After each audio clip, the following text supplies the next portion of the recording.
Dorival Júnior está prestigiado dentro da CBF. Bom, a gente sabe muito bem o que essa expressão muitas vezes significa no futebol. Isso é para tranquilizar ou é para deixar mais preocupado o técnico da seleção brasileira? Vamos desenvolver isso aqui no vídeo de hoje. Antes, você dá aquele like, se inscreve, ativa o sininho, vem com a gente rumo a 300 mil inscritos por aqui.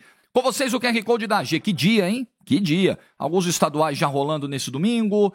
O maior clássico do mundo decidindo a Supercopa da Espanha, Barcelona e Real Madrid. Oportunidades para você fazer sua fezinha. Copa da Inglaterra rolando, muitos jogos, Campeonato Espanhol também, apesar da Supercopa, tem jogos do Campeonato Espanhol. Na AG você confere as odds, se diverte com responsabilidade com 18 anos ou mais, plataforma autorizada a operar no Brasil, segurança para todo mundo. É só apontar a câmera do celular para o QR Code que está na tela.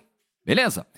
Eu vou repercutir com vocês aqui uma matéria que saiu hoje no Portal UOL do excelente Lucas Musetti, que tem se dedicado à cobertura da seleção brasileira, coberturas mais especiais nesses últimos tempos lá no UOL. E o Musetti trouxe uma informação sobre a situação do Dorival Júnior no cargo. O quão estável é essa situação, o quão perigosa ela pode ser, diante dos resultados que nós tivemos em 2024. 2024 a gente pode dizer tranquilamente que foi um ano, no máximo, razoável da seleção brasileira, mas assim, numa avaliação bem otimista e bem branda com o Dorival Júnior e com a seleção brasileira. 2024, lembre-se, foi um ano em que o Brasil caiu no primeiro mata-mata da Copa América, quando o Dorival teve 45 dias de trabalho com o grupo, algo que é muito raro nessa dinâmica de seleções, onde você joga, né, 2 partidas em uma semana, fica com um grupo 7 dias e no meio disso tem viagem para lá, viagem para cá, recuperação e tal. Então, mesmo com esse tempo mais extenso, a seleção não apresentou um padrão de jogo na Copa América, não apresentou um padrão mínimo de jogo na Copa América e acabou eliminada para o Uruguai. De 4 jogos, fez um único jogo ok contra o Paraguai, que foi o pior dos 4 adversários que o Brasil enfrentou, talvez do mesmo nível ali da Costa Rica. Então, em 14 jogos no ano, a seleção brasileira com o Dorival teve 6 vitórias, 7 empates e 1 derrota. Foi uma seleção que, nesses 14 jogos, tomou 12 gols. A seleção ficou próxima de terminar o ano com uma média de 1 gol sofrido por jogo. É muita coisa. Ainda mais depois de um período com o Tite, onde a seleção brasileira dificilmente era vazada. Passava uma campanha inteira de eliminatória tomando menos de 10 gols. Então, muitos problemas ocorreram nesse ano. O trabalho do Dorival realmente não engrenou. O Dorival teve algumas dificuldades, até mesmo de linguagem, até mesmo de comunicação como técnico da seleção brasileira, de entender também a pressão. Teve dificuldades, ao que parece, até mesmo de imposição diante do grupo, porque eu não dá para considerar absolutamente normal, 100% normal e corriqueira aquela imagem do Dorival antes da disputa dos pênaltis lá na Copa América. Desculpa, mas isso não entra muito na cabeça de ninguém, justamente no jogo da eliminação contra o Uruguai. Mas apesar de tudo isso, o Dorival, segundo a matéria do Musetti, está prestigiado. Agora, isso é para deixar o Dorival de boa ou não? Quantas vezes a gente já ouviu dirigente que ia ao microfone e dizia, não, tinha uma crise, o time estava vindo uma sequência de resultados ruins, tropeço, derrota em clássico, torcida fazendo barulho. Aí iam no dirigente. E aí, o fulano tá ameaçado? Como é que você avalia a continuidade do cargo? Não, o fulano está prestigiado, nem passa pela nossa cabeça. Estamos aqui dando todo o respaldo. Passava uma semana, o cara estava demitido. Isso é velho do futebol. Então, quando a gente ouve isso aí, a gente às vezes fica mais desconfiado do que... Às vezes é até pior. Quando começa esse papo... Mas isso não foi dito publicamente. Isso é uma apuração do Lucas Musetti.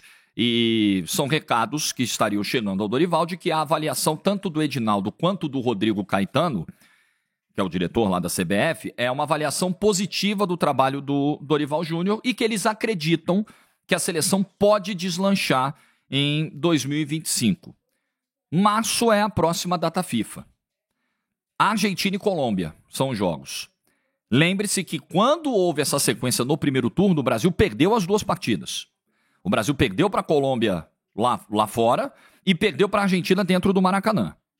Naquela sequência de 3 derrotas seguidas nas eliminatórias, algo que nunca tinha acontecido. A derrota contra a Argentina é a primeira em território brasileiro num jogo de eliminatória, algo que também jamais tinha acontecido, foram recortes negativos, com o Fernando Diniz, é verdade, mas não foi uma sequência positiva para a seleção brasileira, né? Pelo contrário. Então são adversários de nível muito mais elevado, por exemplo, do que Peru e Chile, que o Brasil enfrentou no fim do ano, ganhou, aí deu aquela respirada, opa, beleza, Peru e Chile. Só que depois pegou Venezuela e Uruguai e terminou o ano sem ganhar desses dois. Argentina e Colômbia estão num nível ainda maior do que Venezuela e Uruguai. Então, a tendência é que os jogos de março sejam muito mais complicados para o Dorival. Em jogos menos complexos, a seleção teve problemas.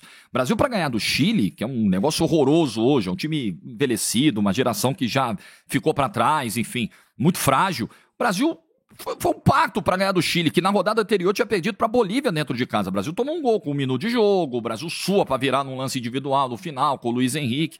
Então, a trajetória do Dorival, essa expectativa, segundo a apuração do Musetti, de que a seleção vai deslanchar em 2025, eu acho que ela está muito mais respaldada ali em fé, em otimismo, do que em realidade. Claro que, quanto maior o tempo de trabalho, mais as ideias vão maturando. O problema é que até agora a gente não tem uma ideia clara de jogo da seleção brasileira com o Dorival Júnior. A seleção, ela é o quê, exatamente? A seleção do Tite, você podia gostar, e eu tô bem à vontade para falar do Tite na seleção brasileira quantas vezes for. Quantas vezes aqui no canal já foi dito aqui, gente, o Tite fracassou nas 2 Copas, mas o todo do trabalho do Tite foi consistente, os números foram sólidos, não dá para dizer que o trabalho foi ruim, ele não alcançou o maior objetivo, mas a gente não olha só resultado. A avaliação de um analista de futebol, ela é mais complexa, você tem que olhar resultados, você tem que olhar processos, as coisas têm que estar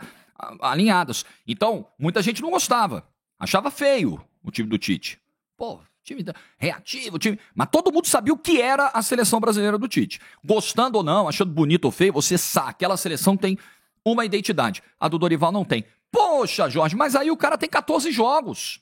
O cara tem 14 jogos na seleção brasileira. Não será que é pouco tempo para exigir algo desse sentido? Que você já tem ali uma identidade, um DNA, uma impressão digital do trabalho do Dorival na seleção brasileira? Galera, vamos voltar ao início da era Tite. Quando o Tite chega naquela terra arrasada, o Dunga mandado embora, Brasil eliminado pelo Peru na Copa América, uma crise terrível, distanciamento com o torcedor.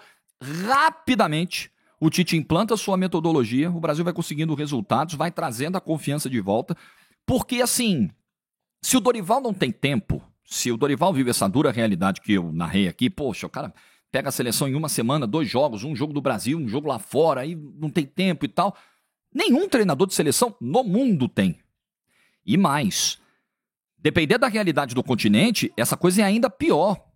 Porque na Europa, com essa história de Nations League e tal, os caras praticamente não jogam amistoso. Todo jogo é nível de competição, vale 3 pontos e é com seleção. A grande maioria, não todos, 80%, 70% dos jogos, talvez, nesse período, são jogos contra seleções que estão ali ou no mesmo nível ou acima até. A corda é muito esticada. Convenhamos, em termos de competitividade, a nossa eliminatória com Peru, com Chile, com Bolívia não deveria ser a questão, acho que pior aqui é a logística, de fato. Mas tirando isso, é muito mais difícil você se deslocar na América do Sul do que pela Europa. O nível de competitividade aqui não se compara ao que as seleções europeias têm de disputa, né? O esgarçamento, o nível dos jogos. Então, eu sei que é uma realidade difícil, mas o Dorival aceitou essa realidade. E ele precisa otimizar o tempo, ele precisa trabalhar diante daquilo que ele tem, do quadro que ele tem, que não é fácil. Se o Edinaldo, aí a gente também tem que avaliar, né, o que isso aqui significa. O Edinaldo entender que o trabalho vai deslanchar, poxa, né, vamos acreditar, vamos confiar e tal, vamos seguir com o Dorival. O Edinaldo não é um cara de convicções muito firmes, vocês sabem, né? Inclusive, a matéria do Musetti até cita isso, né? Que a percepção que se tem ali internamente do Edinaldo é que ele é um cara imprevisível. Ele lembra aqui, por exemplo, que de uma hora para outra ele decidiu mandar o Diniz embora. Pelo clamor, né? Pela sequência de resultados. Uma arquibancada contra o técnico da seleção brasileira, acho que faz o Edinaldo mudar de ideia rapidamente. Não me parece ser um cara... Vocês acreditam que o Edinaldo tem um projeto? Imagina, o primeiro jogo da data FIFA de março é em casa, contra a Colômbia. Imagina o Brasil não conseguindo um bom resultado, uma boa atuação, vaias, aquela coisa. Vocês acham que o Dorival, o Edinaldo é um cara de chegar e bancar? Não. Vou matar no peito, hein? A opinião pública tá contra, a torcida tá contra, mas eu acredito no trabalho, eu peço paciência, a coisa vai deslanchar, temos que esperar. Não parece ser o perfil.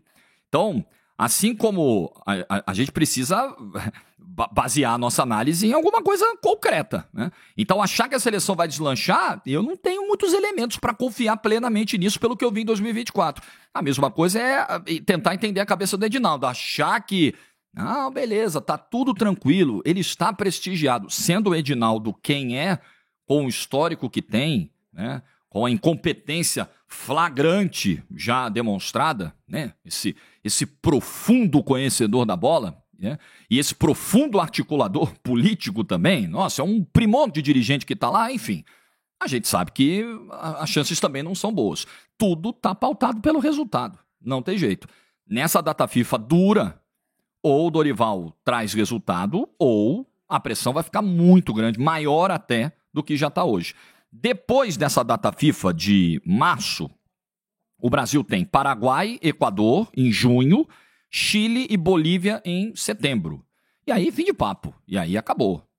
Jorge, você acha que o Brasil não vai classificar? Esse é o risco, esse é o grande problema do Dorival? Não, o Brasil vai classificar. Agora então, meu amigo, com 7 vagas, com 6 diretas e uma vaga de repescagem, esquece, o Brasil não vai ficar fora em hipótese alguma. O problema é como o Brasil está se comportando nas eliminatórias para a Copa do Mundo. E tem mais uma questão que a gente vai ter que olhar nessa seleção brasileira no ano de 2025, a questão Neymar. Neymar está dando entrevista, não, meu sonho é a Copa do Mundo, eu quero jogar a Copa, quero chegar lá, eu tenho esse objetivo. Mas esse cara jogou 42 minutos no ano de 2024 todo. Tudo bem que ele estava num processo de recuperação de um LCA que ele sofreu em 23. Mas dá para confiar? Dá para imaginar o Neymar em 2026 como uma opção segura para a seleção brasileira? Neymar não volta. Quando volta, tem problema estomacal, aí fica fora do jogo, né? Aí o Jorge Jesus já não quer inscrever na Liga Saudita. Então veja como é complexo. O principal jogador da seleção brasileira, o principal nome, a liderança, a referência, o cara mais técnico, o cara que, em tese, deveria ter uma seleção montada para ele, esse cara não está inteiro, esse cara não tem condição de entrar em campo. Hoje, a mínima condição. E eu duvido, sim, 2 meses é um tempo até bem razoável do futebol, mas é pouco provável, cara, o Neymar tá pronto em março para jogar os 180 minutos dos 2 jogos da data FIFA. Pouco provável. Porque a gente se baseia na linha do tempo. A gente tem as ações pretéritas para avaliar. O ano de 2024 do Neymar é isso aí. Aí o Neymar volta, joga 13 minutos, depois joga mais 30 minutinhos ali, uma finalizaçãozinha, aí sente, aí fica mais um mês fora, aí quando vai voltar, aí, pô, problema estomacal. Não dá para confiar. Então hoje, para fechar, a seleção brasileira é um misto de interrogações. Ah, Jorge, já vimos seleção brasileira chegar zoneada até mais do que agora e ser campeã do mundo. Verdade, mas eu não gosto de tratar a exceção como regra. Como eu acredito nos processos, eu acho que um ciclo estruturado, bem feito, com uma ideia de jogo, com um time maturando, para mim é o modelo ideal para você chegar com maiores condições na Copa do Mundo. No topo, na principal competição do mundo, com os brabo. E o Brasil está longe disso. Mas pode ser que se acerte em pouco tempo. Pode ser que encaixe em pouco tempo. Mas o panorama, nesse janeiro de 2025, é muito complicado a ponto do Dorival provavelmente não ficar tranquilo quando lê essa matéria. Ah, não, fica tudo certo que o Edinaldo tá garantido que ele confia, que tô prestigiado. O Dorival sabe, todo mundo sabe. Março é decisivo. Tá pregando demissão, Jorge? Não, só trato da vida como ela é. A realidade do futebol é essa. Se um dia a realidade mudar, eu não acho ideal, né? Acabei de dizer para você que eu acredito em processos. Mas entre ideal e possível, às vezes a gente está bem distante, principalmente no futebol. O que você pensa? Like no vídeo se você ficou até o final. Quero ver tua opinião aí nos comentários. Bom domingo para todo mundo. Juízo e tchau.